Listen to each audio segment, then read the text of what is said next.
এখান থেকে একটা রেখা দেখুন সুন্দরভাবে গিয়ে একেবারে রাহুকে মানে রাহু রবি সংযোগ করেছে, মানে মিথ্যে কলঙ্ক, দুর্নাম, অপমান, বদনাম বা কলঙ্ক বা সারা জীবনই কোনো না কোনো ঝামেলার মধ্যে তাকে জড়াতে হবে।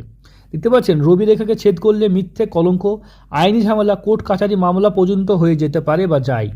তাছাড়া যদি দেখেন এখান থেকে একটা রবি ক্ষেত্রে থেকে রেখা উঠে, রবির আড়ি রেখা, এটা তো রবিকে কেটেইছে, এবং এখান থেকে রেখা উঠে শনির আড়ি রেখাতে কনভার্ট হয়ে গেছে, মানে সব কাজে বাধা পড়বে। এবং এই যে আঙুলের মধ্যে ফাঁক দেখছেন, এটা কিন্তু ফাইন্যান্সিয়ালি ডিসব্যালেন্স, মানে টাকা কি করে খরচা করব, সেই জাতক টাকা অর্থ পয়সা ধরে রাখতে পারবে না, মানে টাকা কি করে খরচা করব। নর্মালি কি হয়, একটা মানুষ 2,000 টাকা ইনকাম করলে হয়তো হয়তো হয়তো 50 টাকা 100 টাকা খরচা করে, বাদ বাকি টাকা তাদের বাড়িতে নিয়ে যায়, কিংবা সেই টাকাটা সে গুছায় বা জমায়।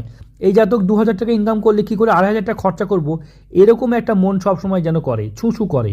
এটা জানি না কেন হয়, তবে এটার জন্য কিন্তু টাকা পয়সা অর্থ জাতকের থাকবে।